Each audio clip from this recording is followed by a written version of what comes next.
सारी दुनिया पैसे के पीछे भाग रही है और पैसा पुण्य के पीछे भागता है।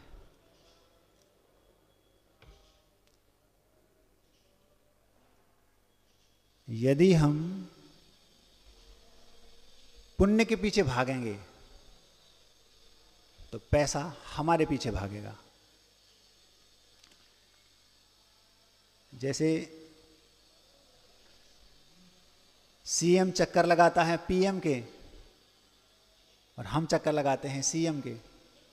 अगर हमारा सीधा संबंध पीएम से हो जाए तो फिर सीएम हमारे चक्कर लगाएगा। यद्यपि उपस्थिति थोड़ी कम है लेकिन इससे कोई फर्क नहीं पड़ता। एक बात याद आ गई। एक महाराज थे, नगर में आए। हमने उनसे कहा महाराज जी प्रवचन कर देना सुबह 8:30 बजे। तो बोलते हैं ठीक है देख लो। तो हमने क्या किया, जो हाल था उसमें बिछाई वगैरह बिछा के, उस समय बहुत पुरानी बात है, और माइक वगैरह लगा के व्यवस्थित कर दिया और पूरे माली से कह दिया कि भैया बागवान से कि पूरे नगर में जाके सबसे बोल दो। इत्तेफाक से केवल 4 लोग आए। 20 वर्ष पुरानी बात होगी। तो हमने उन महाराज जी से कहा महाराज जी क्षमा कर देना, आज प्रवचन रद्द करते हैं। क्यों, क्या हो गया? हमने कहा महाराज जी हमने यद्यपि बागवान से बुलवाया भी था लेकिन केवल 4 लोग आए हैं। तो उन्होंने क्या जवाब दिया वो सुनने लायक है। उन महाराज ने क्या जवाब दिया वो सुनने लायक है। बोलते हैं सुनने वाले कितने हैं? हमने कहा महाराज जी 4। सुनाने वाले कितने हैं? हमने कहा महाराज जी 1 आप। तो कहने लगे उस समय जब महावीर भगवान सिंह की पर्याय में थे, इनको तो भगवान महावीर बनना है और ये शिकार कर रहे हैं। उनको प्रवचन दिए, संबोधन दिया और उस संबोधन से उनको वापस स्थिर हो गए वो। तो प्रवचन सुनने वाले भीड़ हो ये मायना नहीं रखता। पता चले कि 1 भी क्यों ना हो, सुनाने वाले 2 भी क्यों ना हो, उसका प्रभाव पड़े तब तो सार्थक है। समझ में आ गया ना? तो उन महाराज जी की सोच देखो आप, कितनी विशाल थी। बोले तुम चिंता नहीं करो बेटा, हम छोटे थे तो उन्होंने हमारे सिर पर हाथ फेर के कहा घबराओ नहीं, अपन उससे 8 गुने ज़्यादा हैं सुनने वाले। हमने क्यों? बोले वहाँ 2 सुनाने वाले थे, यहाँ 1 है, तो 4 लोग हैं, मतलब 2 के लिए 8 हो गए। 8 गुने ज़्यादा हैं यहाँ, इसलिए तुम चिंता नहीं करो। तो आप अपन को इस चीज़ की चिंता नहीं करना। तो मैं ये कह रहा था कि पूरी दुनिया पैसे के पीछे भाग रही है और पैसा पुण्य के पीछे भागता है। तो यदि हम पुण्य के पीछे भागेंगे तो फिर पैसा हमारे पीछे भागेगा। तो हम पूरे दिन दुकान में बैठकर पैसे के पीछे तो भाग रहे हैं, लेकिन अगर हमें ये कला पता चल जाए कि ये पैसा आ कहाँ से रहा है उसके पास, तो स्पष्ट है कि दुनिया में जितनी भी अच्छी चीज़ें हैं वे सारी की सारी अच्छी चीज़ें केवल और केवल मात्र पुण्यवान को मिलती हैं। चाहे वो अच्छी पत्नी हो, चाहे वो अच्छे बच्चे हों, चाहे वो अच्छी दुकान चलती हो, तो पुण्यवान की चलेगी। एक पुण्यवान जीव सकरी गली कुलिया जिसको बोलते हैं उसमें अपनी दुकान है, दिन भर दे नहीं पाता माल, और एक व्यक्ति चौराहे पर अपनी दुकान लगाए है लेकिन उसके यहाँ कोई ग्राहक नहीं आते। क्यों नहीं आते? क्योंकि उसके पास पुण्य की कमी है। अब एक कदम और आगे, स्वर्ग भी मिलेगा तो पुण्य से मिलेगा। अगर पुण्य नहीं है तो आप स्वर्ग नहीं जा सकते। और एक कदम आगे, अगर मुक्ति भी मिलेगी तो पुण्य से मिलेगी। मतलब भगवान भी अगर आपको बनना है तो बिना पुण्य के आप नहीं बन सकते। महाराज जी भगवान बनने के लिए तो ये विषय बहुत बड़ा है, इसलिए हम उसको खोल के नहीं रख रहे। एक लाइन में इतना बता दे रहे हैं कि जैसे मान लो मनुष्य है कोई, तो भगवान बनने के लिए मनुष्य तो बनना पड़ेगा, वही मुनिराज बनेगा, वही केवल ज्ञान प्राप्त करेगा। तो जो मनुष्य गति है, मनुष्य आयु है, ये सब पुण्य प्रकृतियां हैं। इसलिए हमने बहुत आधी लाइन में ये बात बता दी, सिद्ध कर दिया कि पुण्य से ही भगवान बनेंगे। ये विषय बहुत गंभीर है, स्वाध्यायी लोगों का है, उसके लिए कभी फिर से देखा जाएगा अलग से, है ना। तो कहने का मतलब ये कि अब आपके मन में ये जिज्ञासा, ये प्रश्न उठना चाहिए, महाराज जी ठीक है, आप कह रहे हैं कि दुनिया की सारी चीज पुण्य से मिलती है, पैसा मुझे चाहिए, मुझे नहीं चाहिए मुक्ति, नहीं चाहिए स्वर्ग, मुझे भगवान भी नहीं बनना और स्वर्ग भी नहीं जाना, मुझे तो दुकान चलाना है, पैसा चाहिए, खूब दुकान चले, खूब भोग सामग्री मिले, तो वो भी मिलेगी तो पुण्य से। तो अब आपका ये प्रश्न होना चाहिए कि महाराज जी आप तो मुझे ऐसी विधा बताओ, ऐसी विद्या सिखाओ, ऐसी कला सिखाओ, या वो पंक्ति बताओ कि जिससे ये सिद्ध हो जाए कि हाँ पुण्यवान को होता है, और हम पुण्य कैसे कमाएं। आप तो वो बता दो जिससे ऐसा एक साथ एक दिन में बहुत सारा पुण्य हमारे पास इकट्ठा हो जाए और हमारी दुकान भी चलने लगे, पत्नी भी हो जाए, बच्चे भी, सब बहुत अच्छा हो जाए, व्यवस्थित हो जाए, हमें ना स्वर्ग जाना है ना मोक्ष जाना है। ये प्रश्न आपका, यदि मान लो आपको धर्म से ज़्यादा रुचि नहीं है तो संसार में ही अगर आपको अच्छे से जीना है तो ये बता दो, तो हम वो आपके सामने रखते हैं। ये जो हम आपके सामने कारिका रख रहे हैं, ये कारिका आज से 1400 वर्ष पुरानी है, 1400 वर्ष पुरानी, भगवान जिनसेन ने लिखी। क्या है? पुण्यम जिनेन्द्र परिपूजम साध्य माध्यम, पुण्यम सुपात्रगत दान समुत्थ मन्यत, पुण्यम वितानुचरणाद उपवास योगात, पुण्यार्थी नाम मिति चतुष्टयम अर्जनीयम। ये गाथा 1300-1400 वर्ष पुरानी है, लगभग 7वीं 8वीं शताब्दी में जिनसेन स्वामी हुए, उन्होंने ये गाथा लिखी। इसका अर्थ है, हम आपसे सामान्य से पूछें तो हर व्यक्ति जानता है कि पुण्य का अर्जन कैसे किया जाता है। सामान्य से जितने भी शुभ कर्म हैं उन सब से पुण्य अर्जन होता है। जैसे माना कि बाहर एक भिखारी बैठा है, भूखा है, आपने उसको भोजन करा दिया, उसको तृप्त करा दिया, पुण्य अर्जन होगा सामान्य से। एक कोई अंधा व्यक्ति रोड सड़क पार कर रहा है, आपने उसकी लाठी हाथ को पकड़ा और उसको पार करा दी सड़क, ये भी पुण्य का काम है, शुभ काम है, अच्छा काम है ना। फिर माना कि कोई जानवर है, पशु है, वो अस्वस्थ है, बीमार है, आपने उसको व्यवस्थित उसका इलाज करा दिया, ये पुण्य का काम है। ऐसे हजारों प्रकार से पुण्य का अर्जन होता है। तो ये तो वैसा ही हो गया जैसे कोई क्रिकेट में उसने ऑफ साइड धीरे से टुक कर दिया, 1 रन ले लिया, इस साइड गली में स्लिप में सामने स्लिप पॉइंट पे कहीं भी थोड़ा सा किया, 1 रन ले लिया। तो महाराज जी ये तो 1-1 रन लेना जैसा हो गया। जितने भी छोटे छोटे पुण्य के काम हैं, धर्म के काम हैं, जिससे पुण्य अर्जन, सब जानते हैं कि अच्छा काम क्या है, बुरा काम क्या है, तो ये तो 1-1 रन जैसा हो गया। आप तो ऐसी बात बताओ महाराज जी जिससे हर बॉल पे 6 लगे, मतलब ऐसा कोई विधा बताओ कि जिससे थोक में पुण्य संचय हो। तो पूरे ब्रह्मांड में सर्वाधिक पावरफुल पुण्य यदि संचय होता है तो उसके लिए जो गाथा हमने बोली उसमें पहला चरण है।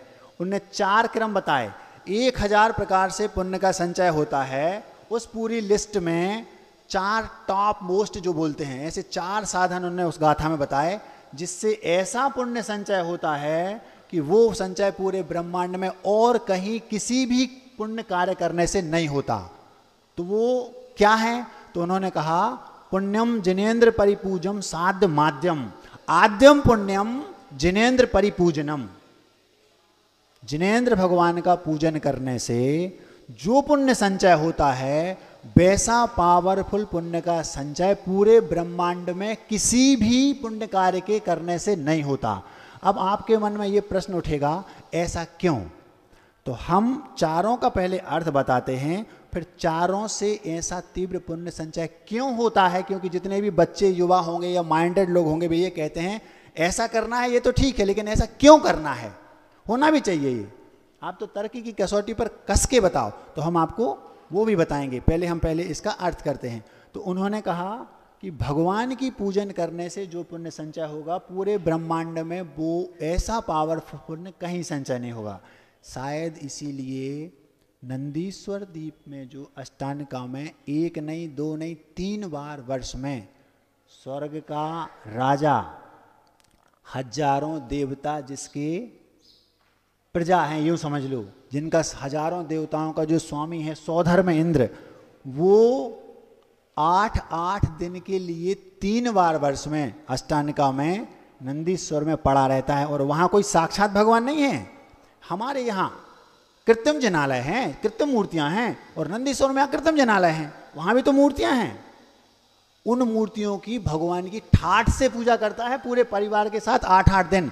तो मैं ये पूछना चाहता हूँ, आपके मन में किसी बुद्धिजीवी जो भी हो उसके मन में ये प्रश्न उठना चाहिए कि आखिर स्वधर्म इंद्र को किस चीज़ की जरूरत है? ऐसी कौन सी विभूति है जो उसके पास नहीं है? फिर वो भगवान की प्रतिमाओं की पूजन करने एक वर्ष में 3 बार पूरे जीवन पर्यंत क्यों जाता है पूरे परिवार के साथ? इससे ये तो सामान्य से सिद्ध हो गया कि कोई ना कोई विशेष बात तो भगवान की पूजन करने में होती होगी। ये तो सामान्य से हम सोच सकते हैं। दूसरी बात, तीर्थंकर, साक्षात तीर्थंकर के समोसरण में तो वो जाता है तो वो तो अलग ही है। नंदीश्वर में जाता है 8-8 दिन के लिए, ये बहुत विशेष बात है कि नहीं? तो उसमें, और सौधर्म इंद्र जो है उसको अवधि ज्ञान भी होता है, तो वो अवधि ज्ञान से उसने ये जाना जो मुझे ये सौधर्म इंद्रपना मिला है वो इन्हीं जिनेंद्र भगवान की भक्ति करने से मिला है। समझ में आ रहा है कि नहीं? अभी हमने आपको ये नहीं बताया कि पुण्य संचय क्यों होता है पूजन करने से, अभी तो हमने उदाहरण बताया कि उसको भी होता होगा और वो जाता है। अभी ये नहीं बताया कि क्यों होता है, ये तो बाद में बताएंगे। तो ये पहला कारण हो गया।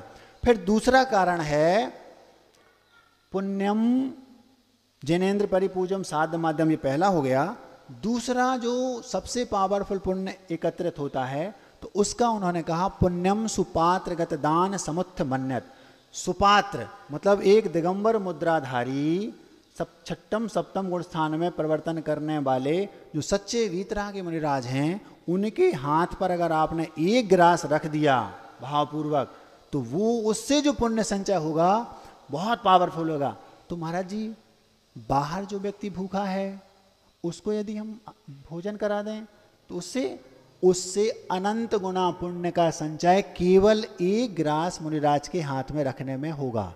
महाराज जी, जैसे 1000 लोग बाहर भूखे बैठे हों, हम उन 1000 लोगों को भरपेट भोजन करा दें और उन मुनिराज को केवल एक ग्रास रख दें। 1000 लोगों को भूखों को भरपेट भोजन कराने से जो पुण्य संचय होता है उससे अनंत गुना ज़्यादा पुण्य संचय एक दिगंबर मुद्राधारी मुनिराज के हाथ पर रखा गए एक ग्रास से होता है। क्यों होता है ये हम अभी आपको बाद में बताएंगे। 2 चीज़ें हो गई, भगवान की पूजन करने से पुण्य संचय होता है सबसे पावरफुल। दूसरा क्रम मुनिराज के हाथ पर रखा गया एक ग्रास। तीसरा पुण्य कैसे होता है? पुण्यम व्रतानुचरणात् उपवास योगात्। व्रतों का पालन करने से पुण्य का संचय होता है। तीसरे क्रम पर जो 1000 की पुण्य संचय की लिस्ट है उसमें टॉप मोस्ट जो 4 हैं उसमें तीसरे नंबर का क्रम है व्रतों का आचरण करने से, मतलब व्रतों का पालन करने से। तो हम लोग महाव्रती हैं, जो पुण्य संचय एक महाव्रती कर रहा है वर्तमान में, अभी हम प्रवचन करते करते भी कर्मों की निजरा तो हो रही, साथ साथ पुण्य का संचय हो रहा है। पूरे जीवन भर नीचे बैठा वाला कोई भी एक व्यक्ति पूरे जीवन भर पुण्य संचय करे तो भी उतना नहीं कर पाएगा जितना प्रति समय कर रहा है मुनिराज, क्योंकि ये महाव्रतों का पालन कर रहा है। फिर इनसे कम जो देश व्रतों का पालन कर रहा है, फिर उनसे कम जिनके बड़े बड़े नियम हैं, फिर उनसे भी कम जिन्हें छोटा मोटा एक व्रत लिया है। जैसे आप लोगों ने वो मछली वाली सुनी होगी कि केवल एक पहली मछली नहीं मारूंगा, छोटे से छोटा नियम ले लिया, उससे इतना तीव्र पुण्य संचय होगा कि 2-3 भाव में वो भगवान बन गया। कौवे का मांस नहीं खाऊंगा, केवल मांस तो खाता है लेकिन केवल कौवे का छोड़ दिया तो वो भगवान बन गया 2-3 भाव में। ऐसे छोटे छोटे से व्रतों से, तो व्रतों का आचरण करने से तो क्रम लगा लो, जितना उसके व्रतों का पालन बढ़ता जाएगा, जितने उसके नियम बढ़ते जाएंगे वैसे वैसे वैसे तीव्र पुण्य संचय होगा। और उसकी पराकाष्ठा क्या है? मुनिराज महाव्रतों का उसने पालन कर लिया तो ऐसा तीव्र पुण्य संचय होगा। क्यों होगा अथवा इसका कोई उदाहरण है तो ये हम आपको अभी बताने वाले आएंगे। फिर चौथा पुण्यम व्रतानुचरणात् उपवास योगात्। चौथा है उपवास करने से पुण्य संचय होता है। होता तो बहुत सारी विधाओं से, लेकिन टॉप 4 बताए ना, तो ये चौथा कारण है उपवास करने से।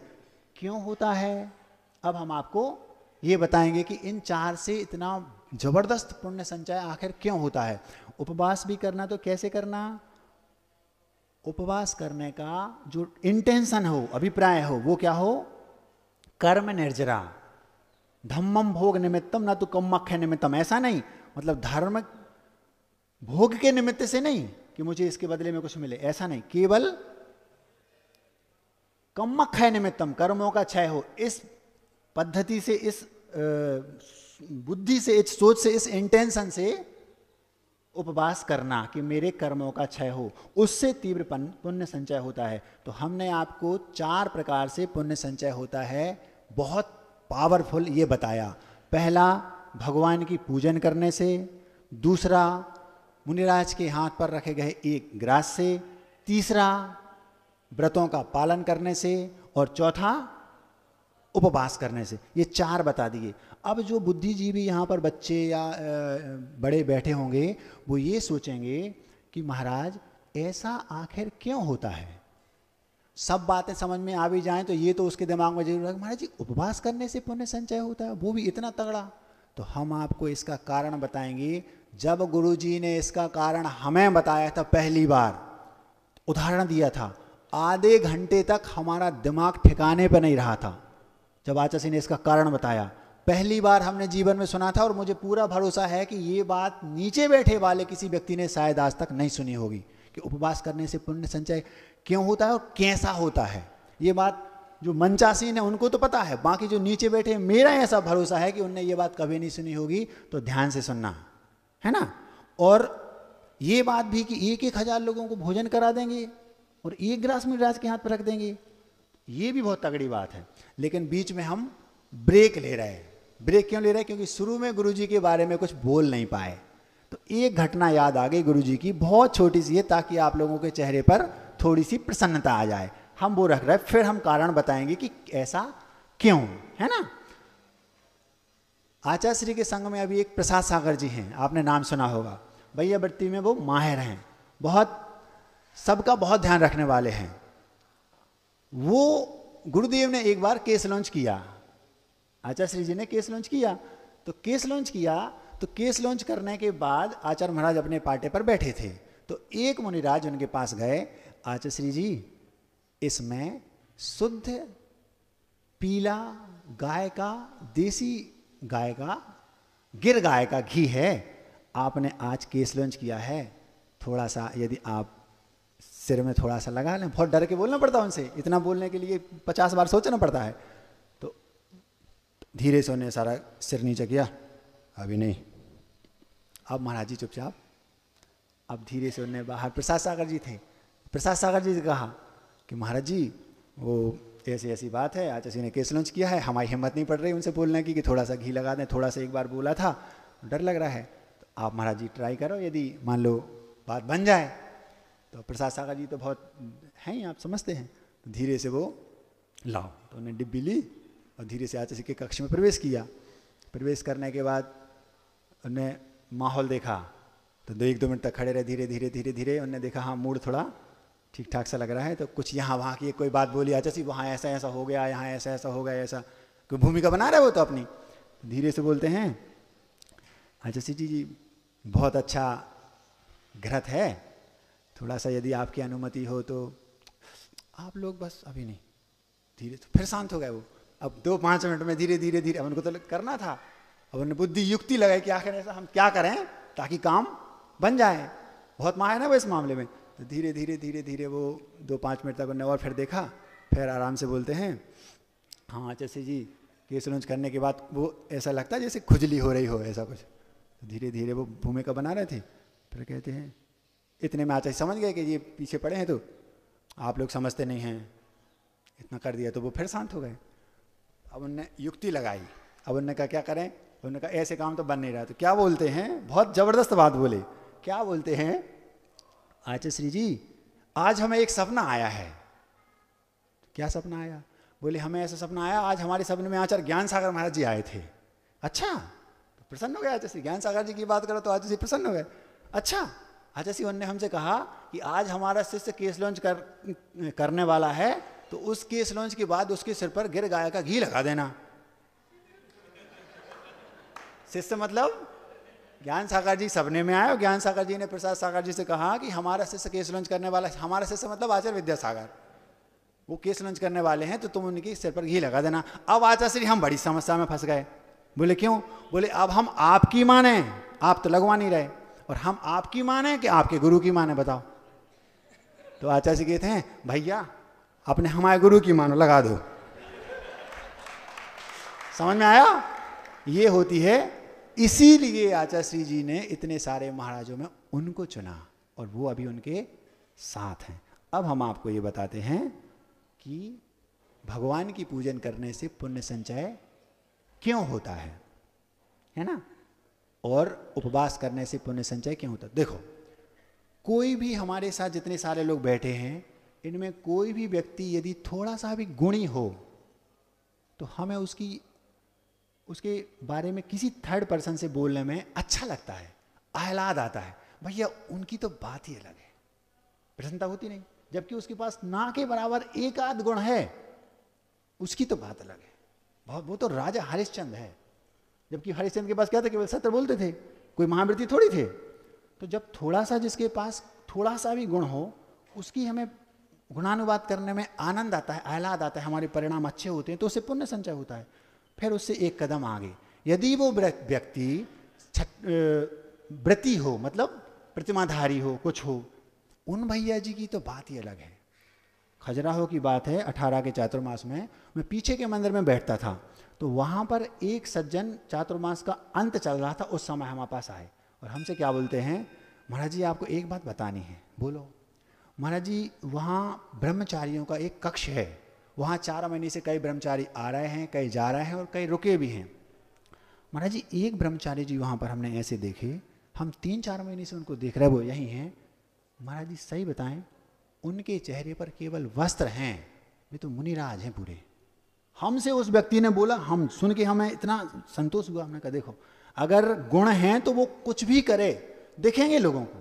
इतना आह्लाद आ रहा था उसको, महाराज जी ऐसा लगता उनको कि हम आहार कराने घर ले जाएं, जबकि वो है ब्रह्मचारी। कौन है क्या है ये नहीं बताऊंगा, हम तुरंत समझ गए कौन था, बताया उसने। सुनो, तो ये माने गुणहीन व्यक्ति भी समझ लेगा कि हाँ यार इसमें क्वालिटी है, भले वो स्वीकार ना करे मान कसाय के कारण। तो अब अगर वो व्यक्ति मुनिराज हैं तो क्या होगा, अरे समय सागर जी की तो बात ही अलग है, और आह्लाद आएगा। और यदि वो व्यक्ति आचार्य गुरुदेव विद्यासागर जी हैं तो क्या बात है, उनका नाम लेते ही आप लोगों को रोमांच आता है। तो इतने गुणवान व्यक्ति हैं। अब यदि वो व्यक्ति, जैसे आचार्य श्री को आप आहार देते हैं, ऐसा लगता है कि आहार के बाद वो इतना प्रसन्न होता है, इतना प्रमुदित होता है, उसको ऐसा लगता है हम अपनी पूरी जायदाद लौटा दें, सब कुछ इन पर लौटा दो। आचार्य श्री वो तो लोगों को बताते हैं मैं इतना प्रसन्न हूँ आज आचार्य श्री के आहार हुए, तो उसको इतनी प्रसन्नता होती। क्यों? क्योंकि वो गुणवान है। नीचे से ऊपर तक आए यहाँ तक तो और गुणवान बढ़ते गए ना। अब यदि वो व्यक्ति आचार्य विद्यासागर के स्थान पर साक्षात तीर्थंकर हो तो उनके पास कितने गुण हैं, अनंतानंत गुण हैं। तो उन गुणवान व्यक्तियों की गुणों का गान करने में पुण्य संचय नहीं होगा तो क्या होगा? या तो फिर आप ये मान लो कि आचार्य श्री विद्यासागर जी को हम जो उनकी सेवा प्रशंसा करते हैं उससे पुण्य संचय नहीं होता होगा, ये हमें मजा नहीं आता। तो ये तो स्पष्ट है, किसी को भी देख लो जिसके घर में आहार होते हैं उसको स्पष्ट दिखाई देता है कि कितना प्रमुदित है वो। तो भगवान के गुणों का गान करने में जो पुण्य संचय होगा वो कहीं नहीं होता, किसी भी कीमत में कहीं हो नहीं सकता वैसा। इसलिए अब महाराज जी हमने ऐसे भी लोग देखे हैं जो 50 साल से पूजन कर रहे हैं लेकिन आज तक वो वहीं हैं। अगर उनने पुण्य संचय किया होता तो बहुत आगे निकल जाते। ये प्रश्न उठना चाहिए आपके दिमाग में, उठ सकता है। तो 2 कारण हैं उसके। पहला कारण तो ये है कि प्रतिदिन वो भगवान की पूजन करने से मान लो, माना कि पैसे की तुलना करें तो 1 करोड़ रुपए दिन कमा रहा है, लेकिन उसने पहले पुराना जो चुकारा था वो 2 करोड़ रुपए दिन का था बेचारे का। पहले इतना पाप बंद किया था तो भी वो 2 में से 1 तो कर रहा है। समझ में आ रही ना बात? ये तो होगा एक कारण।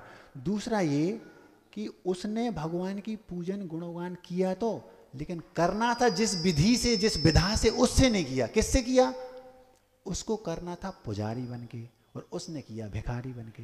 इसके बदले में मुझे ये मिल जाए, इसके बदले में मुझे ये मिल जाए, मेरे बच्चे के विवाह हो जाए, मेरे घर बन जाए, मेरी दुकान चलने लगे। यदि हम ये लेके वहाँ मंदिर में भगवान की पूजन करेंगे तो आपने पुजारी बन के भगवान की पूजन नहीं की, भिखारी बन के की। जबकि आपको करना क्या चाहिए? ऐसी पूजन, जो भी पूजन करते हैं, मेरा उनसे विशेष स्पेशली कहना है कि भगवान की पूजन करो तो ऐसी तन्मयता से करो, ऐसी तन्मयता से करो कि यदि मान लो साक्षात भगवान भी सामने आकर उपस्थित खड़े हो जाएं और कहें कि मैं आपकी पूजा से प्रसन्न हूँ, बोल तुझे क्या चाहिए। तो इतनी यदि आपके अंदर भक्ति है, ऐसा उनसे बोल सको भगवान हमें कुछ भी नहीं चाहिए, साक्षात भगवान सामने खड़े और वो कह रहे हैं मैं तेरी पूजा से प्रसन्न हूँ, बोल तुझे क्या चाहिए, और आप कह रहे हैं भगवान मुझे कुछ भी नहीं चाहिए, आपके दर्शन हो गए, इतना पर्याप्त है। ऐसी आप अपने मन को टटोल लो, यदि ऐसी आपकी भावना है तो हम आपसे ये कह रहे हैं कि आपको 4 दिन में आने लगेगा कि ये पुण्य संचय हुआ, वो सामने 4 दिन में वो फल देने लगेगा पुण्य। ये प्रैक्टिकल हुआ है, हो चुका है, इसलिए मैं बता रहा हूँ। समझ में आ रहा ना? इसलिए भगवान, अच्छा महाराज जी फिर हम भगवान आ गए सामने, प्रसन्न भी कर लिया और हमने कहा कुछ नहीं चाहिए, तो होगा क्या? क्या होगा? उनके सामने पूजन करो आप। जैसे एक किसान गेहूं बोता है, गेहूं के लिए 1 बोरा गेहूं बोएंगे तो 50 बोरा 100 बोरा गेहूं हमें वापस में बदले में मिलेगा। और आप ये सांसारिक जो सुख है, जिसकी आपको चाह है, जिस चाह के लिए आप भगवान की पूजन कर रहे हो, वो तो भूसा है, भूसा। गेहूं के बदले में गेहूं तो मिलेगा, मुझे तो मैं भगवान बन जाऊं, मेरे कर्मों का क्षय हो जाए, इस अपेक्षा से उनका गुणों को गुणानुवाद करो। रही बात ये सांसारिक भोग, ये तो भूसा है। गेहूं जब बोएगा किसान तो 1 बोरे के बदले में 100 बोरे गेहूं तो मिलेगा ही, भूसा तो 10 ट्राली फ्री में मिलेगा। इसलिए जो सांसारिक सुख हैं ये तो फ्री में मिलेंगे, इसकी तो तुम्हें मांगने की जरूरत ही नहीं है। समझ में आ रहा है कि नहीं? एक कारण हो गया, इसलिए भगवान की पूजन करने से पुण्य संचय होगा, लेकिन इस विधा से करना। दूसरी बात, एक मुनिराज के हाथ पर रखा गया ग्रास, ठीक है, 1000 लोगों को आपने आहार दान भोजन कराया भरपेट, 1 दिन के लिए उनको तृप्त कर दिया। 1000 लोगों को आपने भोजन कराया, 1 दिन के लिए उनको तृप्त कर दिया, और एक मुनिराज के हाथ में केवल 1 ग्रास रखा, फिर उससे अनंत गुना ज़्यादा फल क्यों मिल रहा है? इसलिए मिल रहा है कि जिनके हमने हाथ पर ग्रास रखा है वे सच्चे वीतरागी भावलिंगी मुनिराज हैं। नियम से उन्हें केवल ज्ञान की उत्पत्ति होगी। जब उन्हें केवल ज्ञान होगा तो अनंत जीवों को अनंत काल के लिए सुखी कर देंगे। उसका उस 1 ग्रास वाले को कितना हिस्सा मिलेगा?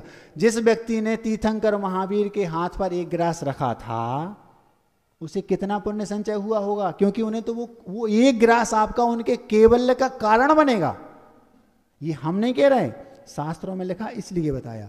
तीसरा कारण बताया उन्होंने व्रतों का आचरण करने से। तो ये तो बिल्कुल स्पष्ट है प्रमाण के साथ। 45-50 वर्ष पूर्व जब आचार्य विद्यासागर महाराज जी कुंडलपुर नगर में प्रवेश किए थे, उस समय उन्होंने अपना कमंडल अपने हाथ में लिया और एक भी व्यक्ति उनकी अगवानी करने नहीं गया था। ये गुरुजी ने अपने मुख से हम लोगों को बताया। क्या कहा? क्योंकि उस समय उन्होंने दीक्षा ले ली थी, 1-2 वर्ष हुए थे। 45-50 वर्ष तक उन्होंने महाव्रतों का पालन किया, उससे जो पुण्य संचय हुआ, तो आज आप उनको देख लो। आचार्य विद्यासागर जी को कितने लोग लेने जाते हैं? पीछे वाले दरवाजे से निकलना पड़ता उनको, कभी सामने के दरवाजे से नहीं निकलते, क्योंकि सामने भीड़ खड़ी है। और एक समय वो था जब उन्हें अपना खुद का कमंडल अपने हाथ से ले। तो इससे ये सिद्ध होता है कि व्रतों का आचरण करने से पुण्य का संचय होता है। कितना तीव्र होता है तो दिख रहा है। अगर आपको उनके चरण छूने हैं तो पता चला 1 महीने आपको लाइन लगानी पड़ेगी।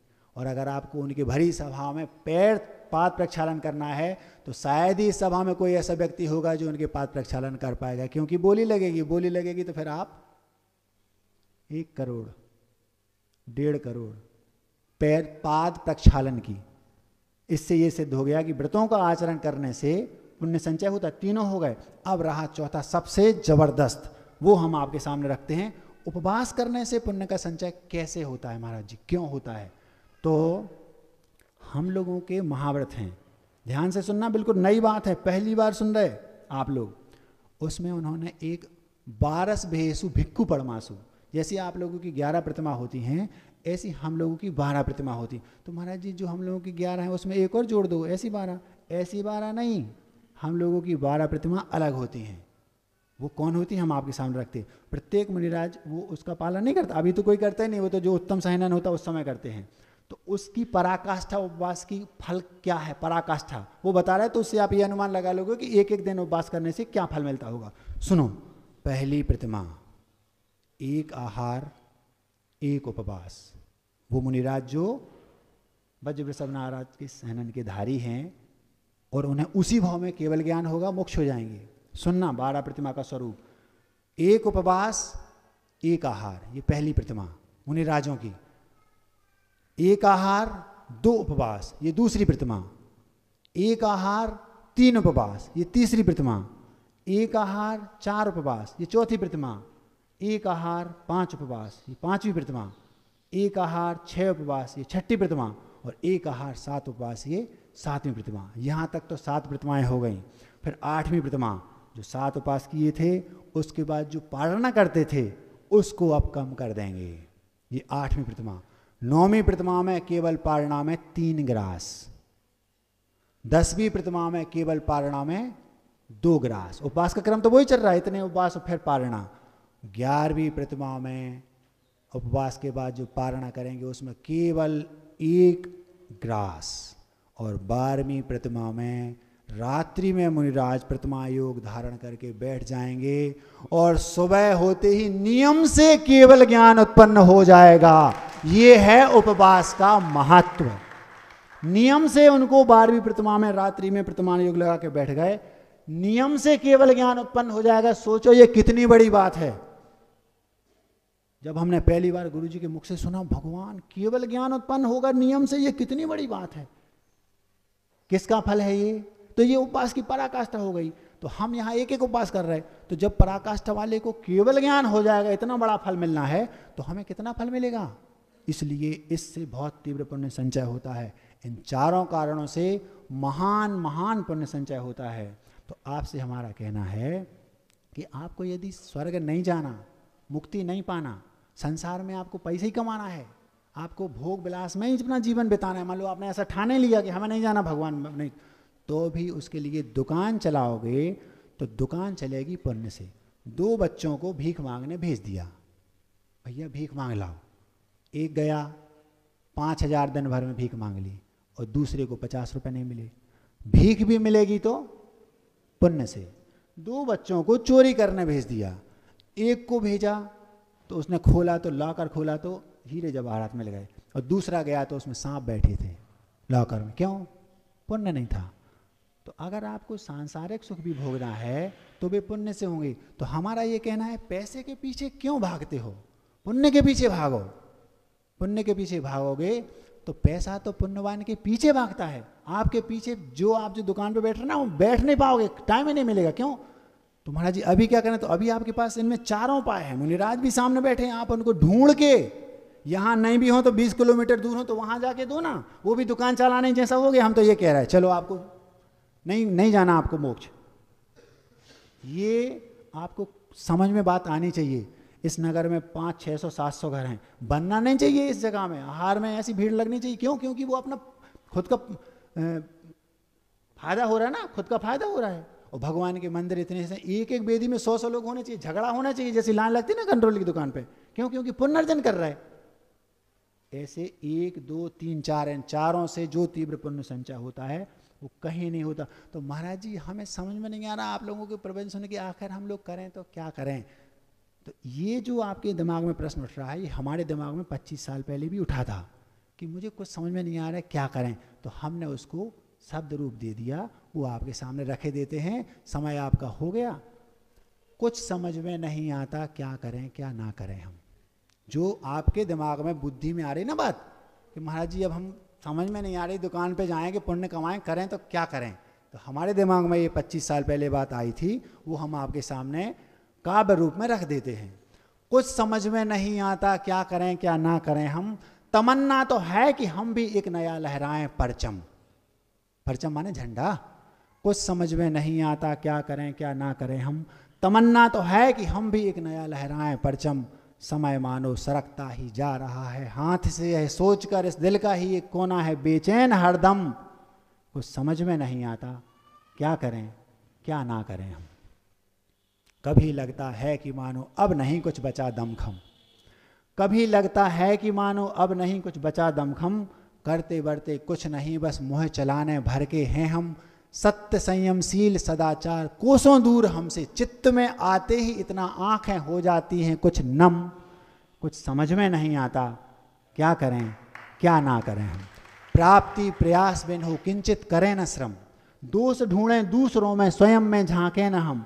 कभी अप्रिय सी घटना कहीं अनायास घटे तो कोसे हम कर्मों को संकोच जरा न शर्म। कुछ समझ में नहीं आता क्या करें क्या ना करें हम। चाहना है हमारी भी कर लें थोड़ा ध्यान धर्म, सोच 100% सही है नेक है उत्तम है परम। पर अज्ञान अंधकार का विनाश अपने आप हो, ये कैसी विडंबना हमें कितना बड़ा है भ्रम। कुछ समझ में नहीं आता क्या करें क्या ना करें हम। तमन्ना तो है कि हम भी एक नया लहराएं परचम, समय मानो सरकता ही जा रहा है हाथ से।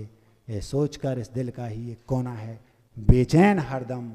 कुछ समझ में नहीं आता क्या करें क्या ना करें हम।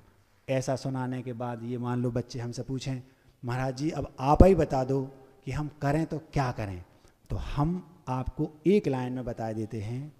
अगर अपनी जिंदगी में कुछ करना चाहते हो, अगर अपनी जिंदगी में कुछ करना चाहते हो तो कुछ ऐसा करके जाओ कि जिस गली से गुजरो उस गली से आवाज आए हे स्वामी नमोस्तु।